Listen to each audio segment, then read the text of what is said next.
जिंदगी में कभी न कभी हम सभी के साथ ऐसा मोमेंट आता है जब हमारे हाथ से कुछ छूट जाता है। वो रिलेशनशिप जिसे बचाने के लिए हमने अपनी पूरी एनर्जी लगा दी, वो ड्रीम जॉब जो हमारे हाथ से निकल गया, या फिर वो पर्सन जिससे हमें लगता था कि हमारी पूरी हैप्पीनेस जुड़ी है। उस वक्त लगता है जैसे हमारी दुनिया ही खत्म हो गई हो। हम उसे वापस पाने के लिए डेस्परेट हो जाते हैं। रात भर सोचते रहते हैं कि क्या गलत हुआ, कैसे सब कुछ ठीक कर सकते हैं। लेकिन क्या आपने कभी सोचा है कि शायद प्रॉब्लम यहाँ नहीं है कि चीज़ें चली गई, बल्कि ये है कि हम उन्हें जाने ही नहीं दे रहे। सच तो यह है कि लेटिंग गो का मतलब हार मान लेना नहीं है। यह एक पावरफुल स्किल है जो आपकी पूरी लाइफ को ट्रांसफॉर्म कर सकती है।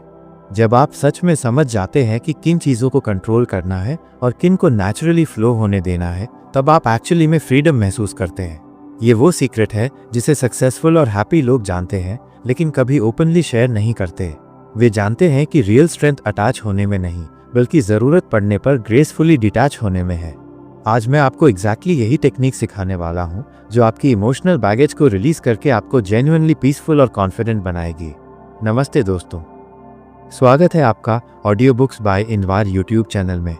आज की ऑडियो बुक है the art of letting go book by Nick Trenton. तो चलिए शुरू करते हैं आज के बुक पर आधारित एक काल्पनिक कहानी। अजय आर्य की आंखें धुंधली थीं जब उसने अपने स्मार्टफोन की स्क्रीन पर रेजिग्नेशन लेटर का ड्राफ्ट देखा। मुंबई की उस क्राउडेड ऑफिस में बैठकर वो सोच रहा था कि क्या ये सही डिसीजन है। 30 साल की उम्र में वो एक सक्सेसफुल मार्केटिंग एग्जीक्यूटिव था, लेकिन उसका दिल खाली था। कॉर्पोरेट वर्ल्ड की रैट रेस में वो अपनी सोल को खो चुका था। सर, मीटिंग शुरू होने वाली है, उसकी असिस्टेंट ने कहा। अजय ने लैपटॉप बंद किया और कॉन्फ्रेंस रूम की तरफ बढ़ा। लेकिन आज कुछ अलग था। हर प्रेजेंटेशन, हर टारगेट, हर डेडलाइन उसे मीनिंगलेस लग रहे थे। वो मैकेनिकल रूप से अपना काम कर रहा था, but his heart wasn't in it anymore. Meeting के बाद वो अपने कैबिन में लौटा तो उसके फ़ोन पर एक मैसेज था, उसकी माँ का। बेटा, दादी जी की तबीयत बहुत ख़राब है, शिमला आजा। अजय का हाथ काँप गया। दादी जी उसकी सबसे करीबी इंसान थी। चाइल्डहुड के वो सारे मोमेंट्स उसकी आंखों के सामने घूम गए जो उसने हिमाचल के पहाड़ों में दादी जी के साथ बिताए थे। माउंटेन पीक्स, फ्रेश एयर और दादी जी की स्टोरीज, वो सब कुछ जो उसने कॉर्पोरेट सक्सेस के लिए छोड़ दिया था। विदाउट थिंकिंग ट्वाइस अजय ने अपने बॉस को कॉल किया। सर, मुझे अर्जेंट फैमिली इमरजेंसी के लिए हिमाचल जाना है, 2 वीक्स का लीव चाहिए। अगली सुबह वो चंडीगढ़ से शिमला के लिए निकला। जैसे ही उसकी कार माउंटेन्स में एंटर करी, कुछ अलग सा महसूस हुआ। फ्रेश माउंटेन एयर ने उसकी लंग्स को भरा और पहली बार महीनों में उसने गहरी सांस ली। पाइन ट्रीज की स्मेल, बर्ड्स की आवाज़ और डिस्टेंट माउंटेन पीक्स का नज़ारा उसे एक अलग वर्ल्ड में ले गया। शिमला पहुंचकर वो डायरेक्टली दादी जी के हाउस गया। वो छोटा सा wooden house still the same था जैसा बचपन में था। डिओडर ट्रीज से घिरा, गार्डन में कलरफुल फ्लावर्स और वो पीस जो शहर में कहीं नहीं मिलती। दादी जी बेड पर लेटी थी, वीक बट स्माइलिंग। अरे मेरा राजा आ गया, उन्होंने कहा। अजय उनके पास बैठ गया। दादी जी, आपकी तबीयत कैसी है? अब तू आ गया है तो सब ठीक हो जाएगा, दादी जी ने कहा। लेकिन तू कितना परेशान लग रहा है बेटा। मुंबई की लाइफ तुझे खुश नहीं रख रही क्या? अजय ने दादी जी को सब कुछ बताया। कॉर्पोरेट प्रेशर, लोनलीनेस और वो एम्प्टीनेस जो उसे कॉन्स्टेंटली फील होती थी। दादी जी ने ध्यान से सुना। तू जानता है बेटा, दादी जी ने कहा, जब तू छोटा था तो हमेशा कहता था कि माउंटेन्स में रहना चाहता है, फोटोग्राफी करना चाहता था, नेचर के साथ टाइम बिताना चाहता था। फिर क्या हुआ? अजय को याद आया चाइल्डहुड के वो ड्रीम्स जो सक्सेस की रेस में कहीं खो गए थे। सोसाइटी के expectations, family pressure, financial security. वो बोला, अटैचमेंट बेटा, दादी जी ने कहा। तू रिजल्ट से अटैच्ड हो गया, मनी से, पोजीशन से, लोगों की ओपिनियन से। रियल हैप्पीनेस तब आती है जब तू ये सब छोड़ना सीख जाता है। अगले दिन अजय ने अपने चाइल्डहुड फ्रेंड से मिलने का डिसाइड किया। रोहित और प्रिया उसके स्कूल के बेस्ट फ्रेंड्स थे। रोहित अब एक लोकल बिजनेस चलाता था और प्रिया एक गवर्नमेंट स्कूल में टीचर थी। मॉल रोड पर कैफे में बैठकर वो तीनों बात कर रहे थे। यार, तू बिल्कुल चेंज हो गया है, रोहित ने कहा। पहले कितना चेयरफुल था, अब फ्लैट हमेशा टेंस लगता है। सिटी लाइफ का इम्पैक्ट है, प्रिया ने कहा। सब कुछ रश में, कोई पीस नहीं। अजय ने अपनी पूरी स्टोरी शेयर की। जॉब सेटिस्फैक्शन नहीं, रिलेशनशिप्स में डेप्थ नहीं, and overall just going through motions of life. मैं सक्सेसफुल हूं ऑन पेपर, लेकिन खुश नहीं हूं, वो बोला। तो चेंज कर दे, रोहित ने सिंपली कहा। लाइफ एक ही बार मिली है। It's not that simple, Ajay ने कहा। EMIs हैं, फैमिली एक्सपेक्टेशंस हैं, करियर ग्राफ है, सब एक्सक्यूजेस हैं। प्रिया ने कहा, तू अटैच हो गया है उन चीज़ों से जो एक्चुअली मैटर नहीं करती। रियल वेल्थ हेल्थ में है, रिलेशनशिप्स में है, इनर पीस में है। उस शाम अजय ने अपने फेवरेट स्पॉट पर जाने का डिसाइड किया। रिच से थोड़ा ऊपर एक सेक्लूडेड प्लेस था जहां वो बचपन में आज बिताता था। सनसेट देखना, स्टार्स गिनना और बस नेचर के साथ भी करना।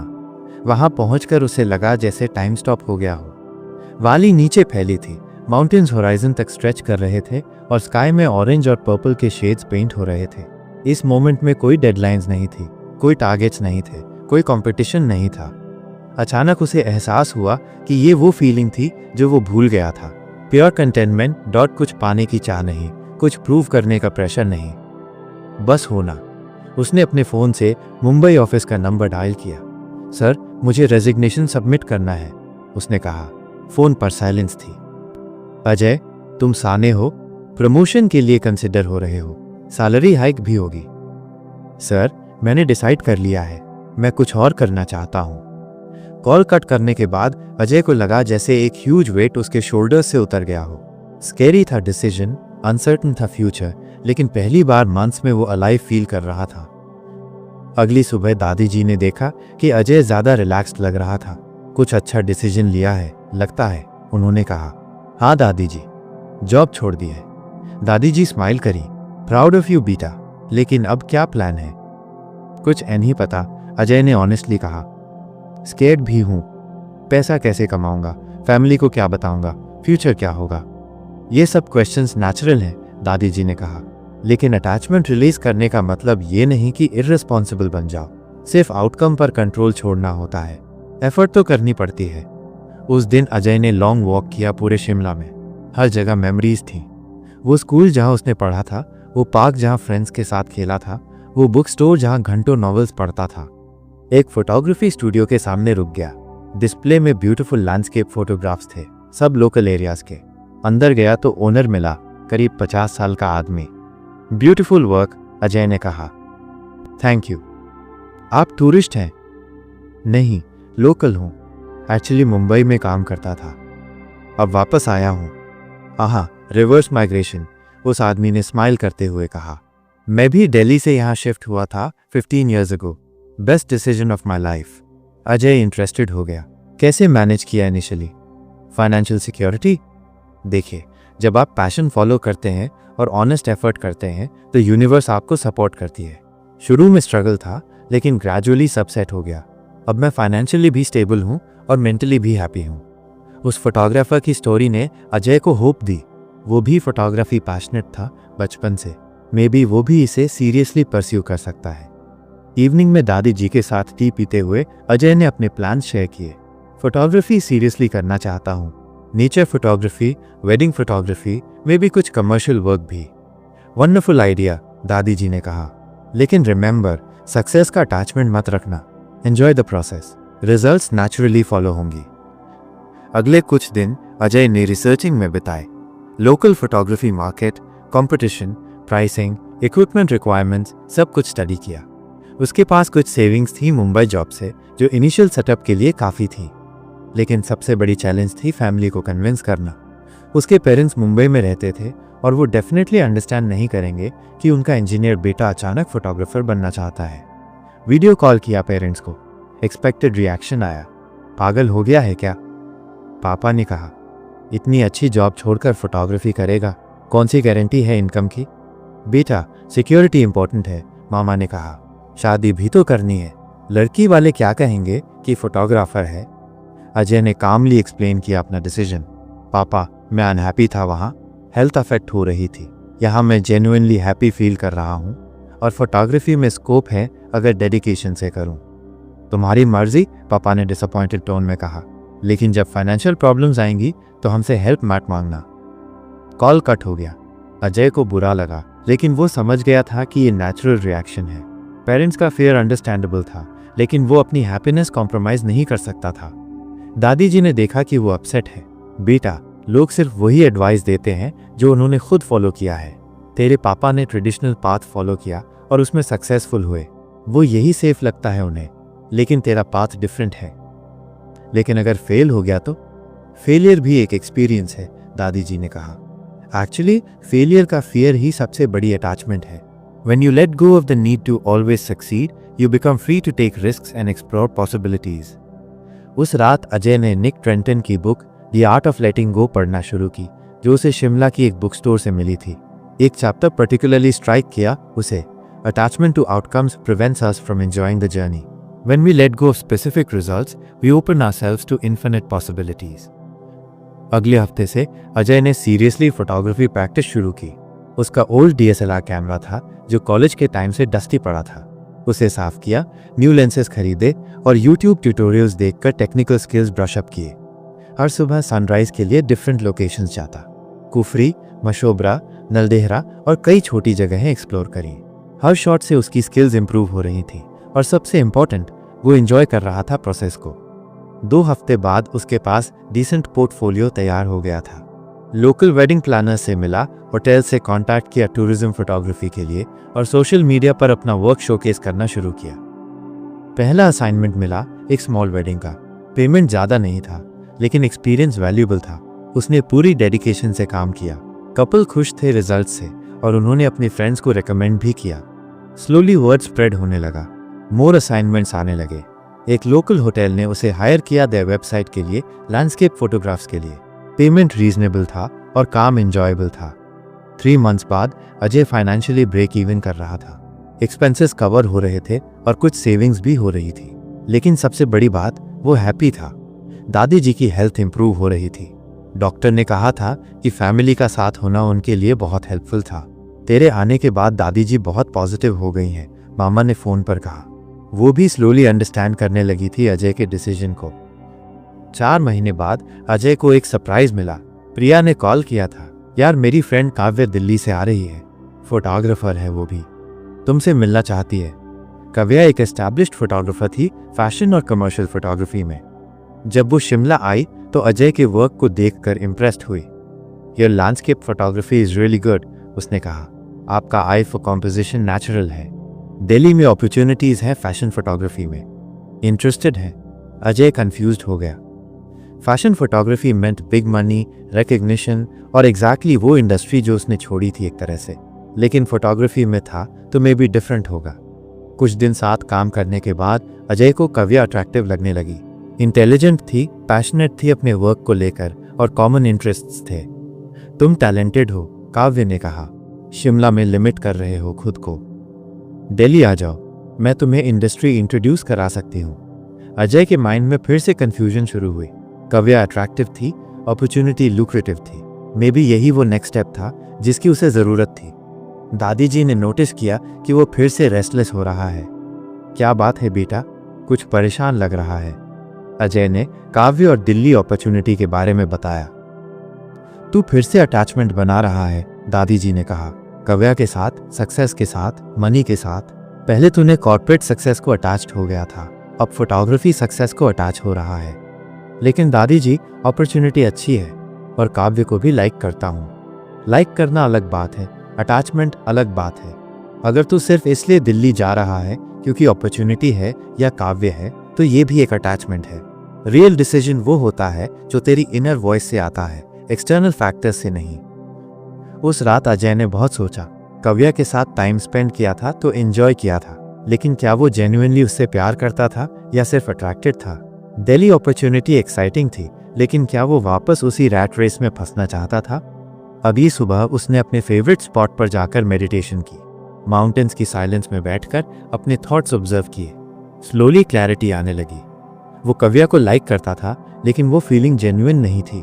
वो मोस्टली अट्रैक्टेड था उसकी सक्सेस और कॉन्फिडेंस से।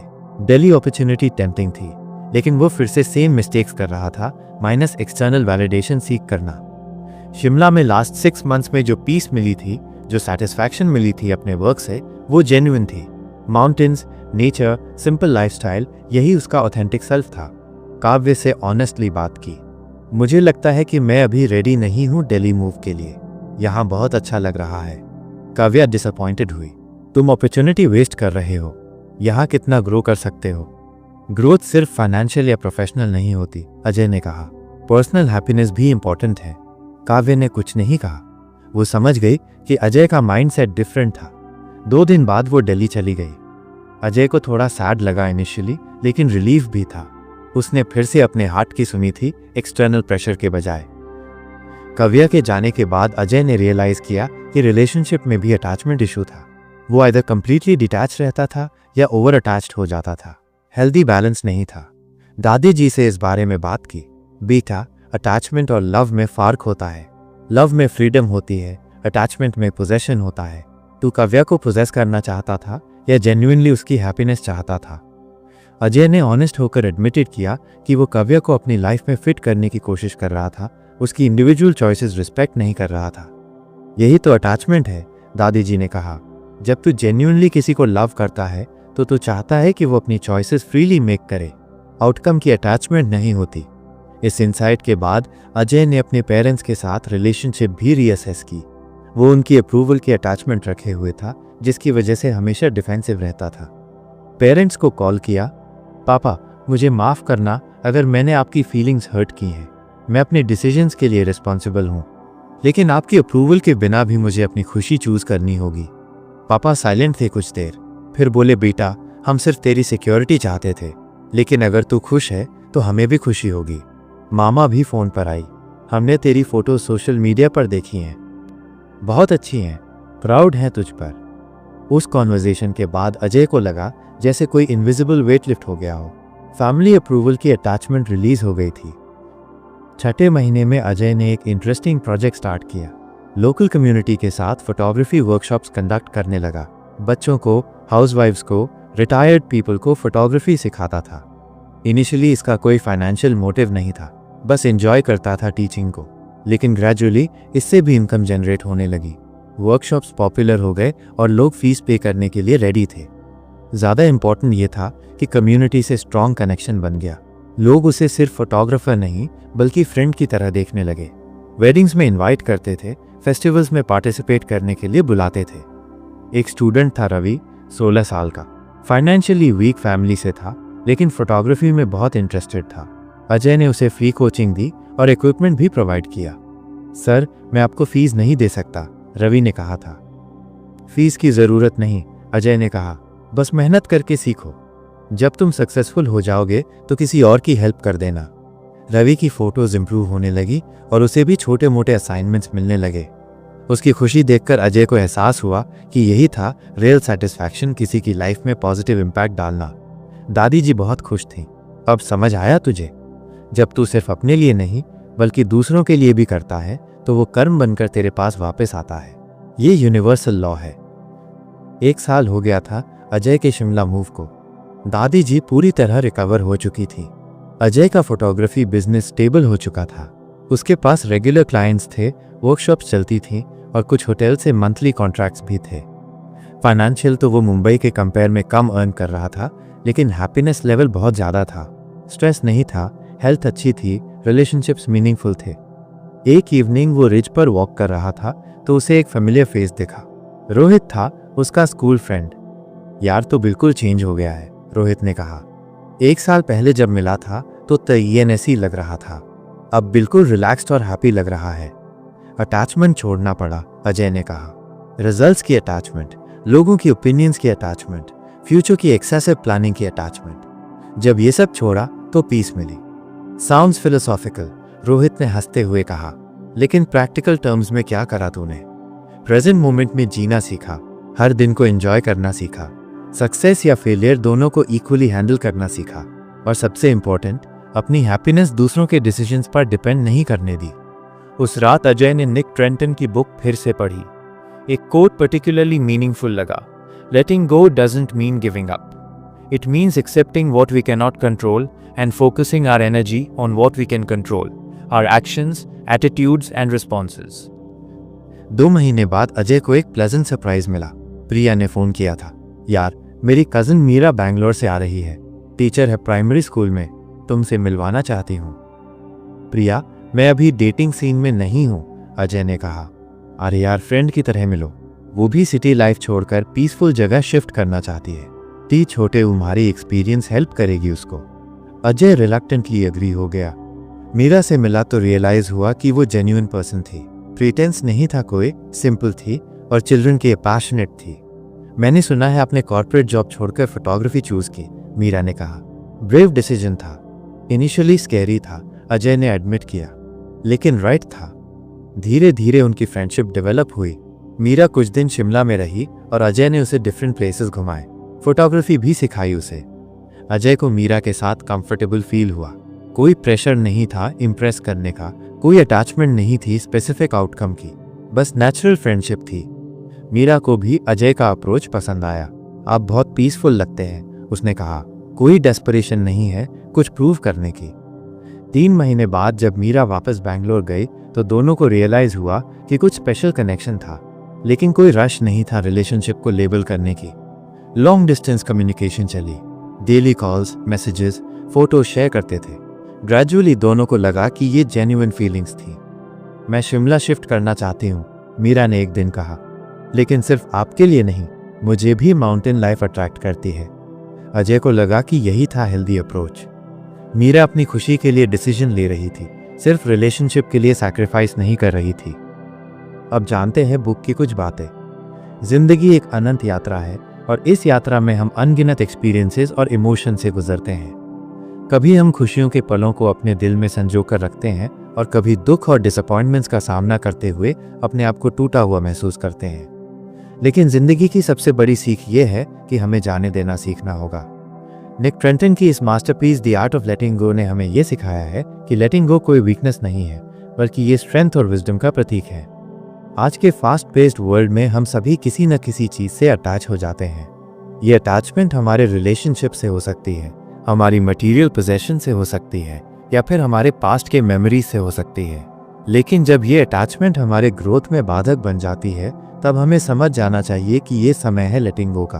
ये बुक हमें बताती है कि जब हम अपने फियर्स, एंग्जाइटीज और नेगेटिव थॉट्स को रिलीज करते हैं, तब हम अपने अंदर एक नई एनर्जी और पॉजिटिविटी का अनुभव करते हैं।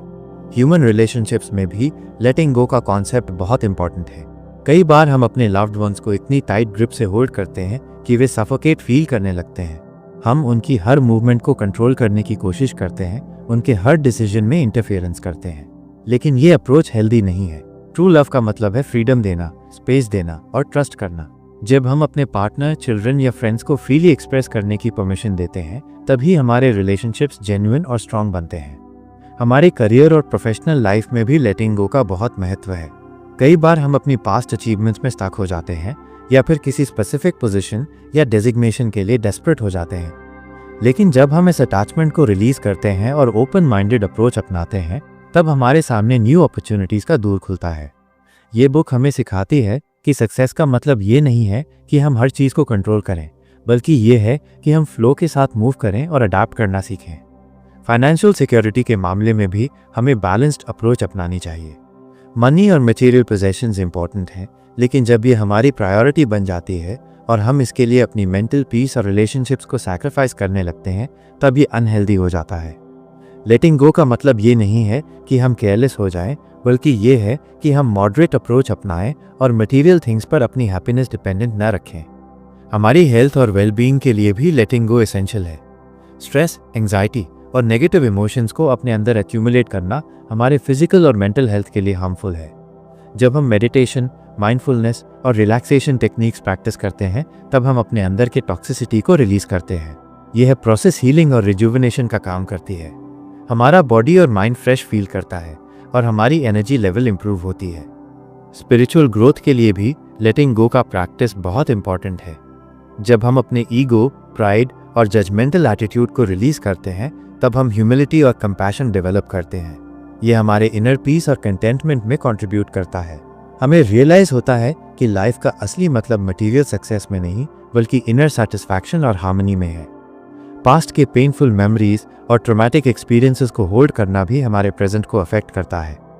हमें समझना होगा कि पास्ट को चेंज नहीं किया जा सकता, लेकिन हम अपना प्रेजेंट और फ्यूचर डेफिनेटली शेप कर सकते हैं। फॉरगिवनेस एक पावरफुल टूल है लेटिंग गो के लिए। जब हम दूसरों को फॉरगिव करते हैं, तब हम एक्चुअली अपने आप को फ्री करते हैं। ये फॉरगिवनेस सिर्फ दूसरों के लिए नहीं, बल्कि अपने लिए भी इंपॉर्टेंट है। चेंज को एक्सेप्ट करना भी लेटिंग गो का एक इंपॉर्टेंट एस्पेक्ट है। लाइफ में चेंज कांस्टेंट है और जो लोग इस चेंज को रेजिस्ट करते हैं, वे स्ट्रगल करते हैं।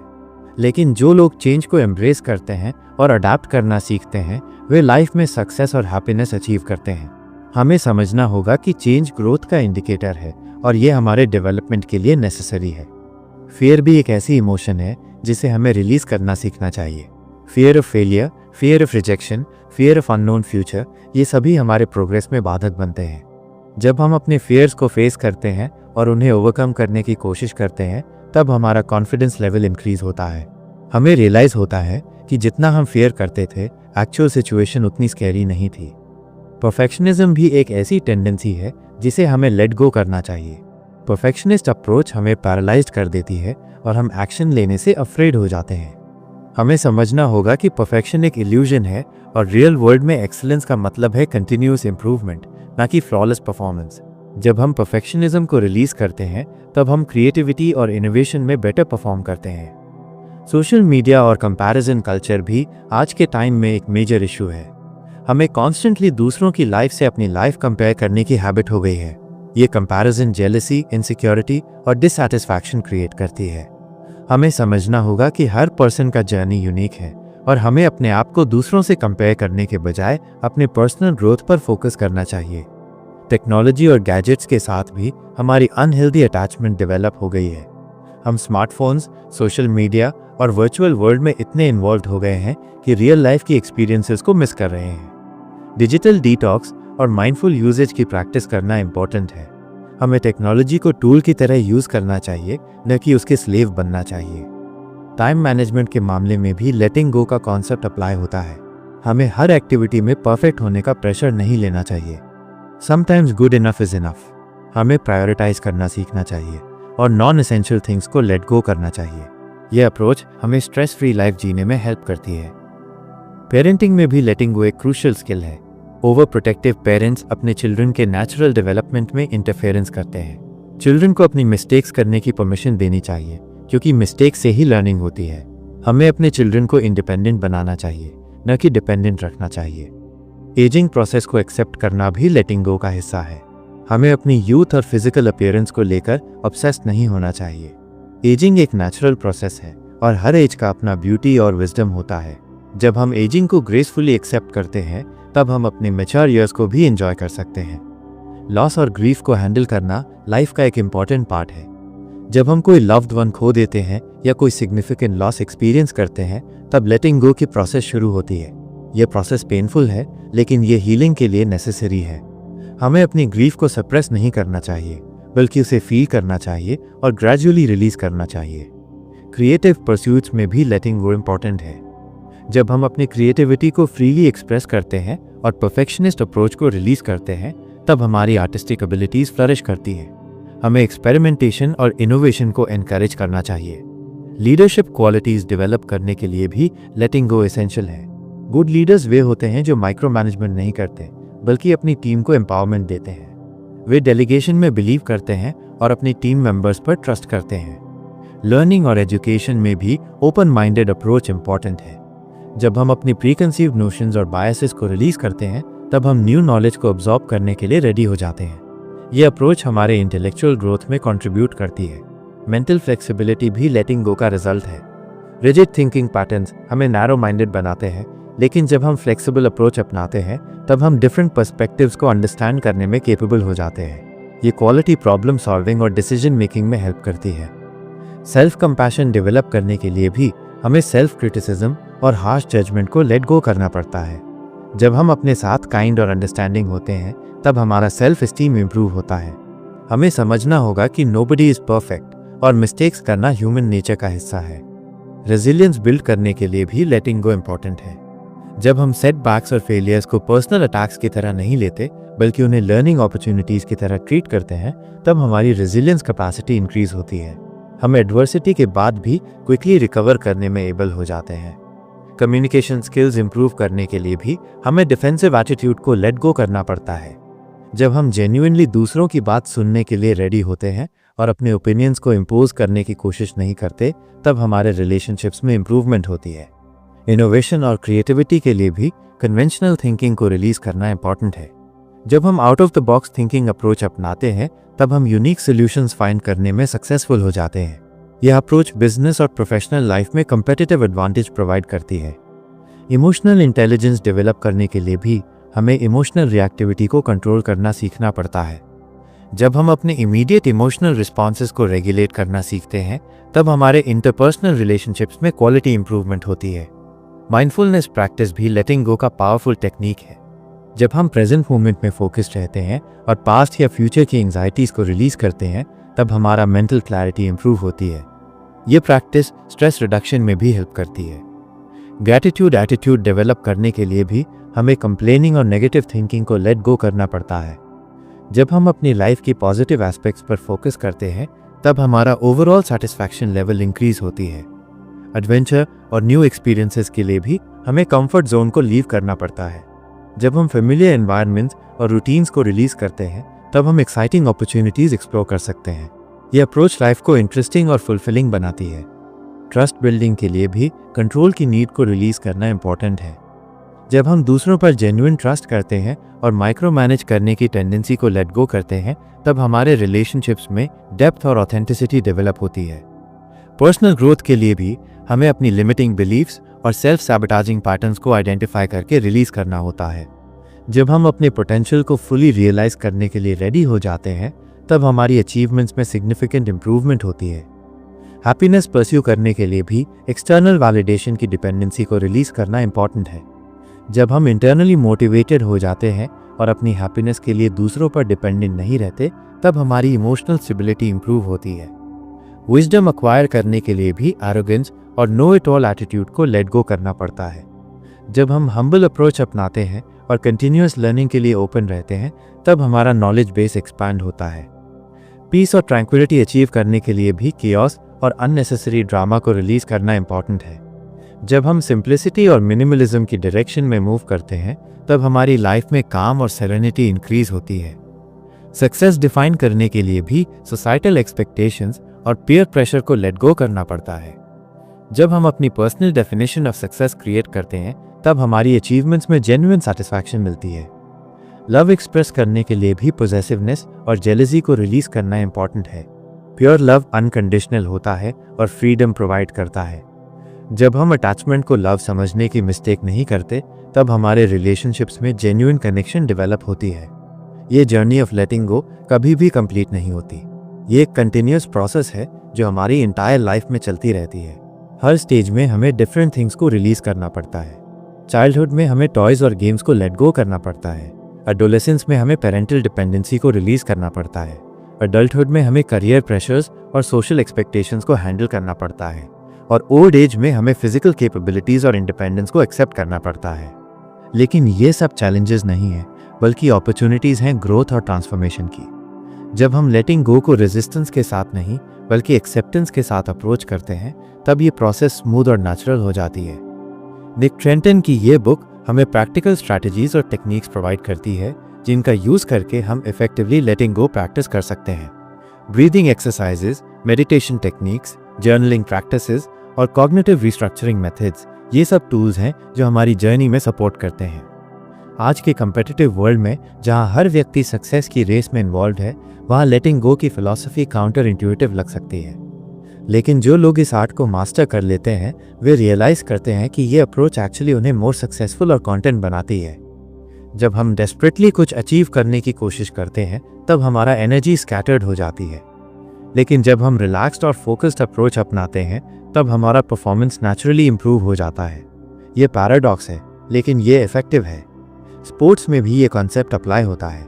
बेस्ट एथलीट्स वे होते हैं जो परफॉर्मेंस के प्रेशर को लेट गो करके सिंपली प्ले को एंजॉय करते हैं। जब वे आउटकम के बारे में वरी नहीं करते, तब उनका नेचुरल टैलेंट शाइन करता है। बिजनेस वर्ल्ड में भी सक्सेसफुल एंटरप्रेन्योर्स वे होते हैं जो फेलियर के फियर को रिलीज करके कैलकुलेटेड रिस्क लेने में कंफर्टेबल हो जाते हैं। वे अंडरस्टैंडिंग करते हैं कि फेलियर लर्निंग का हिस्सा है और ये सक्सेस की पाथ में नेचुरल स्टेप है। एकेडमिक फील्ड में भी स्टूडेंट्स जो एग्जाम एंजाइटी को मैनेज करना सीखते हैं और परफेक्शनिस्ट प्रेशर को रिलीज करते हैं, वे बेटर परफॉर्म करते हैं। उनका लर्निंग प्रोसेस एंजॉयबल हो जाता है और नॉलेज रिटेंशन भी इंप्रूव होती है। हेल्थ केयर प्रोफेशनल्स भी जब वे इमोशनल डिटैचमेंट डेवलप करते हैं और पेशेंट्स के पेन को पर्सनली अब्जॉर्ब नहीं करते, तब वे मूड इफेक्टिवली हेल्प करने में एबल हो जाते हैं।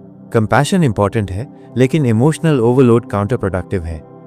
आर्टिस्ट्स और क्रिएटिव प्रोफेशनल्स जो क्रिटिक्स के ओपिनियंस और मार्केट डिमांड्स को लेट गो करके ऑथेंटिक वर्क क्रिएट करते हैं, वे मोर इनोवेटिव और ओरिजिनल पीसेस प्रोड्यूस करते हैं।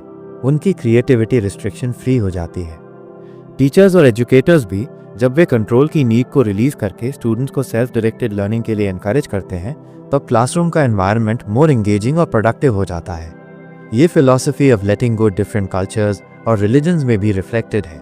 बुद्धिज्म में अटैचमेंट को सफरिंग का रूट कॉज माना जाता है। हिंदुइज्म में वैराग्य डिटैचमेंट को स्पिरिचुअल ग्रोथ के लिए एसेंशियल बताया गया है। क्रिश्चियनिटी में सरेंडरिंग टू डिवाइन विल को इम्पोर्टेंट वर्च्यू माना जाता है। मॉडर्न साइकोलॉजी भी इस कॉन्सेप्ट को सपोर्ट करती है। कॉग्निटिव बिहेवियरल थेरेपी में रिजिड थिंकिंग पैटर्न्स को चैलेंज करना और रिलीज करना मेजर कंपोनेंट है। एक्सेप्टेंस एंड कमिटमेंट थेरेपी में भी एक्सपीरियंशियल अवॉइडेंस को रिड्यूस करके साइकोलॉजिकल फ्लेक्सिबिलिटी डेवलप करने पर फोकस किया जाता है। न्यूरोसाइंस रिसर्च भी शो करती है कि मेडिटेशन और माइंडफुलनेस प्रैक्टिसेस ब्रेन की स्ट्रक्चर को पॉजिटिव डायरेक्शन में चेंज करते हैं। डिफॉल्ट मोड नेटवर्क का एक्टिविटी रिड्यूस होता है, जो एंग्जाइटी और रूमिनेशन में इन्वॉल्व होता है। यह साइंटिफिक बैकिंग हमें कॉन्फिडेंस देती है कि लेटिंग गो सिर्फ फिलोसॉफिकल कॉन्सेप्ट नहीं है, बल्कि ये प्रैक्टिकली इफेक्टिव अप्रोच है मेंटल और फिजिकल वेलबीइंग इंप्रूव करने के लिए। इम्प्लीमेंटेशन के लिए हमें ग्रेजुअल अप्रोच अपनानी चाहिए। एक साथ सब कुछ लेट गो करने की कोशिश करना ओवरवेलमिंग हो सकता है। हमें स्मॉल स्टेप से स्टार्ट करना चाहिए और ग्रेजुअली बिगर अटैचमेंट्स को रिलीज करना चाहिए। डेली प्रैक्टिस इंपॉर्टेंट है। Just like physical exercise, mental और इमोशनल फिटनेस भी रेगुलर प्रैक्टिस से डेवलप होती है। मॉर्निंग मेडिटेशन, इवनिंग रिफ्लेक्शन और through out the day mindfulness moments, ये सब हैबिट्स हमारी लेटिंग गो एबिलिटी को स्ट्रेंथन करते हैं। सपोर्ट सिस्टम भी हेल्पफुल है। फैमिली मेम्बर्स, फ्रेंड्स या प्रोफेशनल काउंसलर्स जो इस जर्नी में सपोर्ट करते हैं, वे रिकवरी और ग्रोथ प्रोसेस को एक्सेलरेट करते हैं। पेशेंस भी एसेंशियल क्वालिटी है। लेटिंग गो ओवरनाइट नहीं होता, ये टाइम टेकिंग प्रोसेस है और हमें अपने साथ पेशेंट रहना चाहिए। सेटबैक्स नेचुरल हैं और वे प्रोग्रेस का पार्ट है। सेल्फ अवेयरनेस डेवलप करना भी इम्पॉर्टेंट है। जब हम अपने पैटर्न्स, ट्रिगर्स और रिएक्शंस को अंडरस्टैंड करते हैं, तब हम कॉन्शियसली चॉइस कर सकते हैं कि कैसे रिस्पॉन्ड करना है। गोल सेटिंग भी बैलेंस्ड होनी चाहिए। गोल्स इंपॉर्टेंट हैं डायरेक्शन के लिए, लेकिन वे ऑब्सेशन नहीं बननी चाहिए। हमें फ्लेक्सिबल अप्रोच अपनानी चाहिए और सर्कमस्टांसेस के अकॉर्डिंग अडैप्ट करना चाहिए। सेलिब्रेशन भी इंपॉर्टेंट है। जब हम सक्सेसफुली कुछ लेट गो करते हैं, तब उस अचीवमेंट को एक्नॉलेज करना चाहिए। यह पॉजिटिव रीइंफोर्समेंट प्रोवाइड करता है और फ्यूचर प्रैक्टिस के लिए मोटिवेशन देता है। कम्युनिटी इन्वॉल्वमेंट भी हेल्पफुल है। जब हम सोशल कॉजेज में कंट्रीब्यूट करते हैं और दूसरों की हेल्प करते हैं, तब हमारा पर्सपेक्टिव ब्रॉडर हो जाता है। हमें रियलाइज होता है कि लाइफ में सिर्फ पर्सनल कंसर्न्स नहीं है, बल्कि बिगर पिक्चर भी है। नेचर कनेक्शन भी लेटिंग गो में सपोर्ट करता है। आउटडोर एक्टिविटीज, गार्डनिंग या सिंपली नेचर ऑब्जर्वेशन हमें रिमाइंड करता है कि लाइफ सिक्लिकल है। सीजन्स चेंज होते हैं, प्लांट्स ग्रो और डाई करते हैं, यह सब नेचुरल प्रोसेस है। क्रिएटिव एक्सप्रेशन भी हेल्पफुल टूल है। राइटिंग, पेंटिंग, म्यूजिक या कोई भी आर्ट फॉर्म इमोशंस को रिलीज करने का हेल्दी वे प्रोवाइड करता है। जब हम क्रिएटिवली एक्सप्रेस करते हैं, तब इंटरनल टेंशन्स रिलीज होते हैं। फिजिकल एक्सरसाइज भी मेंटल लेटिंग गो में कंट्रीब्यूट करता है। जब हम फिजिकली एक्टिव रहते हैं, तब एंडोर्फिन्स रिलीज होते हैं जो मूड इंप्रूव करते हैं। एक्सरसाइज स्ट्रेस हार्मोन्स को भी रिड्यूस करता है। न्यूट्रिशन भी इंपॉर्टेंट फैक्टर है। Healthy eating habits brain function को सपोर्ट करते हैं और इमोशनल स्टेबिलिटी में कंट्रीब्यूट करते हैं। जंक फूड और excessive caffeine mood swings create करते हैं। स्लीप क्वालिटी भी क्रूशियल है। प्रॉपर रेस्ट मेंटल रेजिलियंस को स्ट्रेंथन करता है और इमोशनल रेगुलेशन में हेल्प करता है। स्लीप डिप्रिवेशन लेटिंग गो एबिलिटी को कॉम्प्रोमाइज करता है। यह होलिस्टिक अप्रोच अपनाना इंपॉर्टेंट है। लेटिंग गो सिर्फ मेंटल एक्सरसाइज नहीं है, बल्कि ये फिजिकल, इमोशनल और स्पिरिचुअल डायमेंशंस को इन्वॉल्व करता है। फाइनली, हमें रिमेंबर रखना चाहिए कि लेटिंग गो का अल्टीमेट गोल हैप्पीनेस और पीस है। जब हम इस गोल को क्लियर रखते हैं, तब जर्नी चैलेंजिंग होने पर भी हम मोटिवेटेड रहते हैं। ये book the art of letting go हमारे लिए एक वैल्यूएबल गाइड है। निक ट्रेंटन ने बहुत ही सिंपल और प्रैक्टिकल वे में कॉम्प्लेक्स कॉन्सेप्ट्स को एक्सप्लेन किया है। उनकी पर्सनल एक्सपीरियंसेस और रिसर्च बेस्ड इनसाइट्स हमें रियलिस्टिक और अचीवेबल पाथ प्रोवाइड करते हैं। हमें यह समझना होगा कि लेटिंग गो कोई मैजिकल सोल्यूशन नहीं है जो ओवरनाइट सब प्रॉब्लम सॉल्व कर देगा। यह एक स्किल है जो प्रैक्टिस और पेशेंस से डेवलप होती है। लेकिन जो लोग इस स्किल को डेवलप करते हैं वे लाइफ में एक्स्ट्रॉर्डिनरी ट्रांसफॉर्मेशन एक्सपीरियंस करते हैं। आज से ही हम अपनी लेटिंग गो जर्नी स्टार्ट कर सकते हैं। स्मॉल स्टेप्स, कंसिस्टेंट प्रैक्टिस और पॉजिटिव एटीट्यूड के साथ हम इस पावरफुल आर्ट को मास्टर कर सकते हैं। ये इन्वेस्टमेंट है हमारी फ्यूचर हैप्पीनेस और सक्सेस के लिए। रिमेंबर, लेटिंग गो वीकनेस नहीं है, ये विजडम है। ये सरेंडर नहीं है, ये स्ट्रैटेजी है। ये है गिविंग अप नहीं है, ये है ग्रोइंग अप है। जब हम इस पर्सपेक्टिव को अडॉप्ट करते हैं तब लेटिंग गो नेचुरल और एफर्टलेस हो जाता है। तो आइए आज से ही हम अपनी अटैचमेंट्स, फियर्स और लिमिटिंग बिलीफ्स को आइडेंटिफाई करें और ग्रेजुअली उन्हें रिलीज करने की प्रैक्टिस शुरू करें। यह जर्नी चैलेंजिंग हो सकती है, लेकिन डेस्टिनेशन डेफिनेटली वर्थ है। The art of letting go is the art of living fully. जब हम पास्ट को रिलीज करते हैं तब प्रेजेंट मोमेंट में फुल्ली एंगेज्ड हो सकते हैं। जब हम फ्यूचर की एंग्जाइटीज को लेट गो करते हैं तब करंट अपॉर्चुनिटीज को ग्रैब कर सकते हैं। जब हम अदर्स के एक्सपेक्टेशंस को रिलीज करते हैं तब ऑथेंटिक सेल्फ को एक्सप्रेस कर सकते हैं। यही है द अल्टीमेट फ्रीडम, यही है द अल्टीमेट हैप्पीनेस और यही है the ultimate success. Let go and let flow. Trust the process, trust the journey और मोस्ट इंपॉर्टेंटली ट्रस्ट योरसेल्फ। आपकी ये नई जर्नी आज से ही शुरू हो सकती है। एक डीप ब्रेथ लें, अपनी आंखें बंद करें और फील करें कि आप रेडी हैं to let go of everything that no longer serves you. ये मोमेंट है ट्रांसफॉर्मेशन का, ये मोमेंट है लिबरेशन का। Welcome to your new life, welcome to the art of letting go. अगर आपको ये ऑडियो बुक पसंद आई हो तो एक लाइक ज़रूर दीजिए और कमेंट करके बताइए कि अगली कहानी कौन सी सुननी है। आपका कमेंट पिन किया जा सकता है, तो दिल से कुछ लिखिए और हाँ, सब्सक्राइब करना मत भूलिए। साथ में उस बेल आइकन को दबाना ज़रूरी है ताकि अगली ऑडियो बुक की घंटी सबसे पहले आपके पास बजे। मिलते हैं अगली ऑडियो बुक में। सुनते रहिए, सीखते रहिए।